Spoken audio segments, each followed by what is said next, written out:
Welcome to When One Thing Leads to Another, a podcast that takes you freewheeling down the great internet rabbit hole of trivia.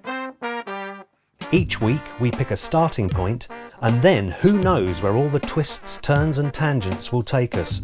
But we'll be sure to unearth a treasure trove of frivolous facts that will be as fascinating as they are, well, useless.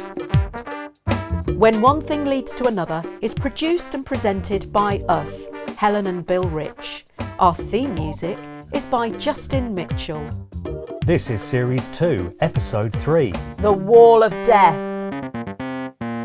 Do you know what a wall of death is? Yeah, it's when you've got a motorcycle, I think, riding pretty much horizontally around a cylinder.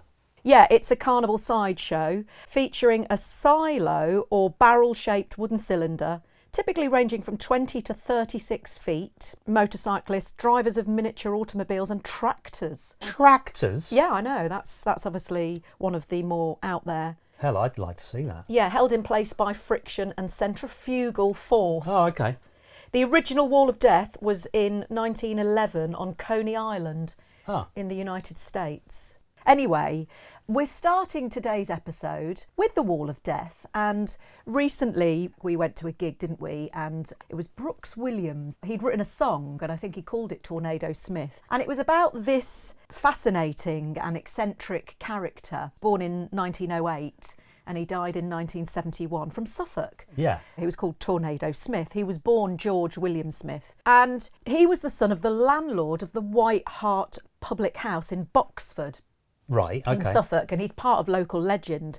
And he loved the Wall of Death, and so they built a Wall of Death outside the pub, and he would ride it on his motorbike, and all the locals would come outside and watch him ride his motorbike on this Wall of Death. Tremendous entertainment for the good people of Suffolk. And what really made me chuckle and made the story even more fantastic was that he had two special partners that would ride with him. So the first was a pretty brunette motorcyclist who rode her own Indian Scout with equal dexterity and appeared under the name of Marjorie Dare. And that was in fact his wife. That was Mrs. Tornado Smith. Oh, wow. Yeah, and they would ride around together, so that's brilliant. But also, the other partner was a 12-stone lioness called Britain, who first introduced in the show as an added attraction, riding on the handlebars when she was a little cub. And then later, when she was fully grown, riding in the sidecar. I mean, it's obviously not exciting enough to have a motorcycle travelling at huge speeds in order to maintain the horizontal nature of its course. No, let's get a lion on the damn thing, because it's just getting a bit boring. Yeah. Back in the days when there were no health and safety officers. Yeah, or TVs or any other form of entertainment by the sounds of it. Or animal cruelty people. Indeed. I wonder, did Britain the lioness enjoy it? Maybe it made her feel like she was galloping through the savannah. Yeah. With the wind through her hair. Through her mane. But she's a lioness. Lionesses. Oh, yeah, wrong. Yeah, okay, fair enough. Actually, I would have preferred, if I was going to be picky, I'd prefer a male lion, because then you get the mane and then you get the wind through the mane, and I think that would have probably looked a bit better than the female lion-S. But maybe that's just me. I wouldn't have exactly asked for my money back. No, exactly. Imagine going in for a half a mile and you end up watching some bloke and his wife and their pet lion on the Wall of Death. Yeah, that sounds like a pretty good night out. So did you know that somebody that you've actually been likened to? Oh, I? Guy Martin. Oh, you mean physically likened to? Yes. Guy Martin, he's the motorbike guy. He is, yeah. He set the world record for the Wall of Death in 2016. So he holds the record for the fastest speed travelled on a Wall of Death. Is that right? Yeah, I imagine that would be what the record is. Yes, Oh, okay. I can't imagine what another record would be. What the longest? It could be the long. It could you do can it for the stay longest on it time without vomiting without losing your mind or needing a wee. I'd like to know what the minimum speed would be in order to be able to maintain a horizontal trajectory. We might have to know a little bit about physics, perhaps. Oh, well, you can forget that. Yeah. So Guy Martin has set the world record for the Wall of Death in 2016. Well done, Guy Martin. Did you know that by late 2011, he had accrued 21 penalty points on his standard UK driving licence, having been caught speeding several times in his Ford Transit van? How do you get to 21 penalty points? Because I thought Yes. you maxed out on 12. You max out on 18, apparently. He avoided a driving ban when on 18 points, being given another 3 in lieu of a ban after the judge showed leniency due to the effect it would have on his livelihood had he lost it. Oh, I see, okay. And after a period of driving like a saint, he was expected to have regained a clean record by April 2015. Wow, 4 years later. I went off in another little mini tangent as well, which you might be interested to hear about. Go on. About driving licences. Oh, aye. So driver registration was introduced in 1903 with the Motor Car Act. And competency tests weren't introduced until 1935. So 30 years went by where literally anyone could drive, regardless of whether they could see, or whether they could drive. The only person in the United Kingdom who is not required to have a driving licence in order to drive, the King. Wow, okay. Yeah. That's ridiculous. That is both archaic and ridiculous. Yeah. He probably doesn't drive, does he? Although he probably does. I imagine if he's up in Balmoral and he's driving, he's got his Jeep, Land Rover, and he to go around shooting his stags and stuff. Yeah. He probably does drive. Yeah. Now, talking of driving violations of the law, I had a little Googlage of famous driving ban celebs. Oh, I thought I'd go down that road, if you'll pardon the pun. And one that came up was Kiefer Sutherland. Oh, Kiefer. I like naughty Kiefer. boy, naughty boy. He was actually jailed for 48 days for a second drink driving offence in 2007. The thing I didn't know about Kiefer Sutherland is what nationality would you say he was? Well, I would say American, but I'm guessing he's not American. You're guessing correctly. Yeah, I would have said American, but he's actually British-Canadian. He was born in Paddington, in old London town, to Canadian parents. Obviously, we all know Donald, and his mum is Shirley. Yeah, they were living and working in London at the time. And Kiefer has a twin sister, Rachel. Oh, a twin. Yeah. And his maternal grandfather, right, was Scottish-born Canadian politician and former Premier of Saskatchewan, a bloke called Tommy Douglas. And Tommy Douglas is widely credited for bringing universal healthcare to Canada. Oh, wow. Well, that's pretty big. So he's the sort of Nye Bevan of Canada. Yeah. And Kiefer was named after American-born writer and director Warren Kiefer. Oh, so it's a surname, because it's an unusual name, isn't it? Yeah, well, Warren Kiefer directed Donald Sutherland in his first feature film. Oh. And the first feature film was Castle of the Living Dead. Oh, right, okay. Oh, that's a nice tribute to him, isn't it? He must have got on with him. Yeah, Castle of the Living Dead. I thought I'd have a little look into that. That film featured a character called Count Drago, and you won't be shocked to learn was played by Christopher Lee. Oh, okay. And we've got quite an interesting story about Christopher Lee, haven't we? Because we live in Whitstable here in Kent, and Peter Cushing lived here for a good number of years. And we were talking to John down the record shop, and he said that many years ago he looked up from whatever he was doing, and in walked Peter Cushing and his mate Christopher Lee to thumb through the records. Yeah, they were good pals, weren't they? Yeah, I'd have been terrified. Anyway, speaking of Christopher Lee, apart from playing Dracula in many films, as we all know, one of his notable roles, also very famously, was Scaramanga. Yes. In The Man with the Golden Gun. Yeah. Of course. I once went to a fancy dress party, a James Bond fancy dress party, where everybody had to dress up as a character from a James Bond film. Oh, aye. And somebody was there in a suit, when you think, oh, James Bond, but then when he turned around, he had a fake naked bottom, which he'd sprayed gold. And we were all thinking, what on earth is that? Who are you? And he said, I'm the man with the golden bum. Staying with Christopher Lee, did you know that his parents separated when he was 4 and his mother went on to marry a bloke called Harcourt George St Croix Rose, and he was a banker and, more interestingly, an uncle to Ian Fleming. Oh, flippin' heck. So he ended up being a sort of step-cousin to Ian Fleming, who wrote the Bond books. And I thought this was really interesting. In 1939, Christopher Lee, at the age of 17, he was sent to the French Riviera where his sister was on holiday with friends after his stepfather had gone bankrupt. And on his way, he stopped briefly in Paris where he witnessed check this out. The final public guillotine-based execution in the country. Oh, wow. In 1939. Yeah. Wow, they were still beheading people. In 1939, can you believe it? And the guy who was executed was a guy called Eugene Weidman. Right. If I've pronounced that right. And he was a pretty nasty serial killer. And the, quote, hysterical behaviour, unquote, by spectators was so scandalous that President Albert Lebrun immediately banned all future public executions. Oh, right. So executions continued, but just not in public. That is exactly right. And the last actual execution was...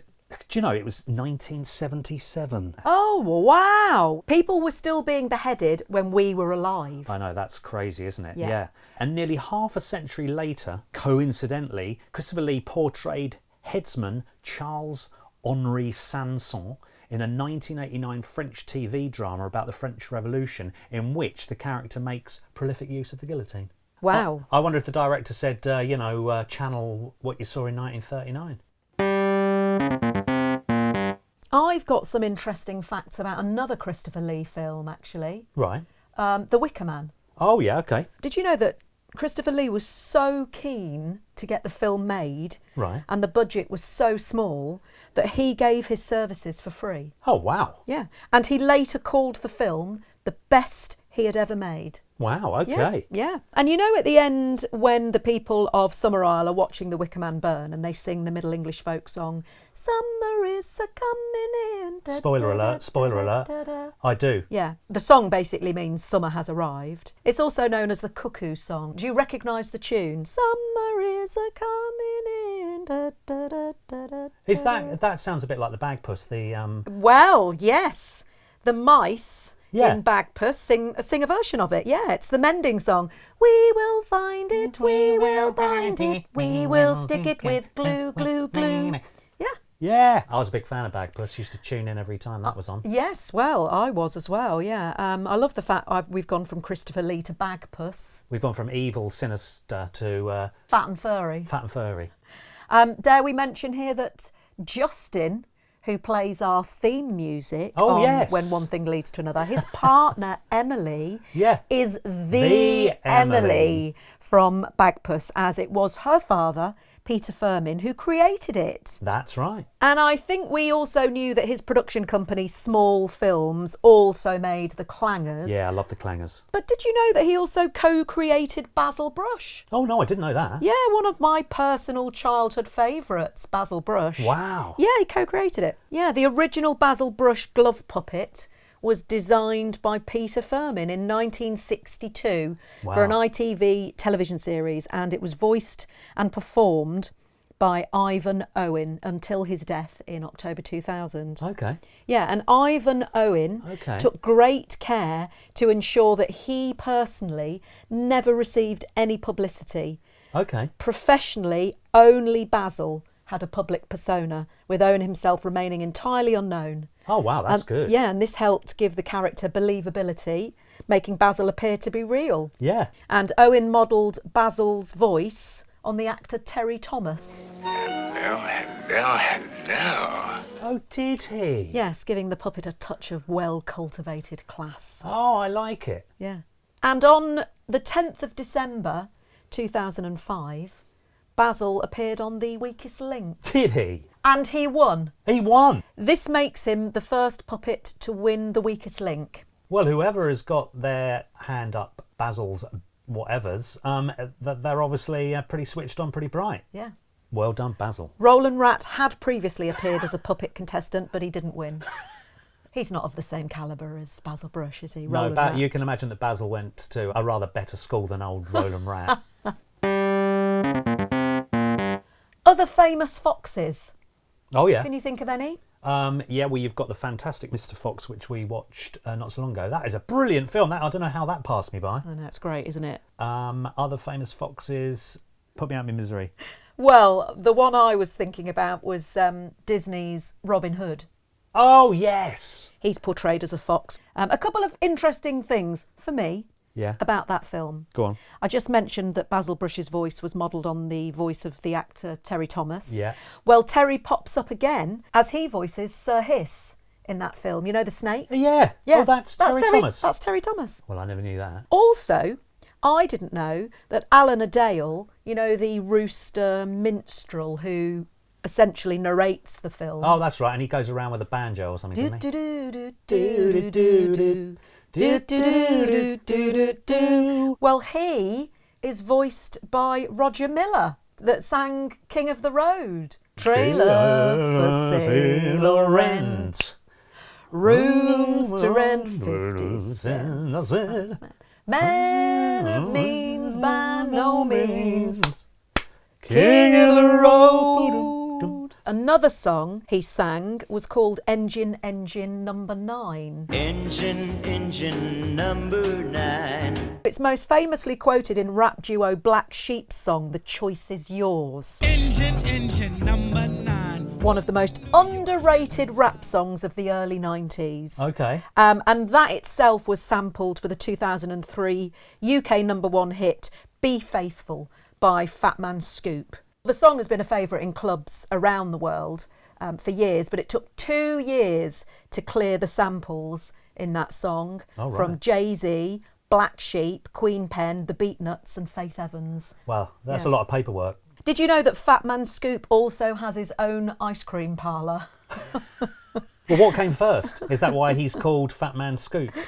Here you go. Fat Man Scoop reveals that he received his stage name when he was a baby. So the name came first. Wow. Yeah, he got it from his Uncle Jack, who would call him Fat Man Scoop because he loved to eat ice cream. Right, just backing up a little bit for a second, if I may. We were talking about how Roger Miller played the part of the rooster in Robin Hood and sang a song called Engine Number 9, which was then used. Yeah, in the Fat Man Scoop song and Black Sheep song. That's it. I thought I would delve into the world of samples. Now, do you know what the most used sample in recording history is? Most sampled The most sampled song. record, yeah. I'll tell you. Yeah, I've got no idea. It's a track called Amen, Brother by a group called the Winstons in 1969. Okay. It's a 7-second drum break.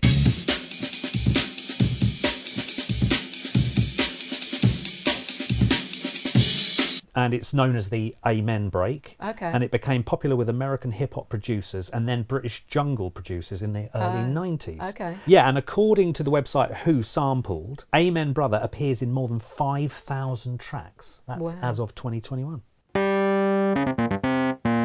And now, taking your sampling theme, I want to talk about mashups. Yeah, okay. We're big fans of mashups, aren't we? I love a good mashup. Yeah.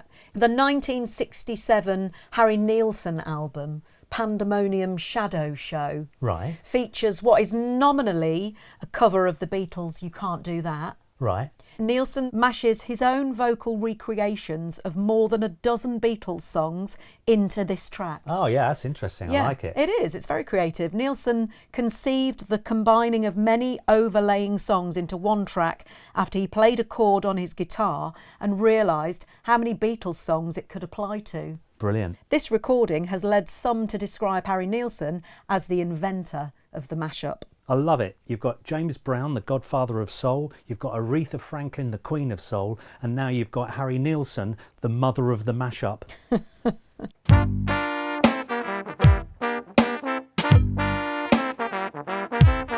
Thank you for listening to When One Thing Leads to Another, a podcast produced and presented by us, Helen and Bill Rich. If you've enjoyed this episode, then please rate and review us on wherever you get your podcasts. And don't forget to subscribe, and that way you'll never miss an episode. We'd also love to hear from you, especially if we've got any of our information wrong, or you have some more fascinating facts about something we've talked about, or you could even suggest a subject for our starting point. Our email address is whenonethingleads@gmail.com. A massive thank you to Justin Mitchell for letting us use his music as our theme song. It's a track called Homo Erectus, taken from his fantastical album called The Garden of Earthly Delights, which is available to buy from bandcamp.com. Thanks also to Acast for hosting us. Join us next week for another episode of When One Thing Leads to Another. Please note that all facts have been found on the internet and therefore we cannot vouch for their veracity.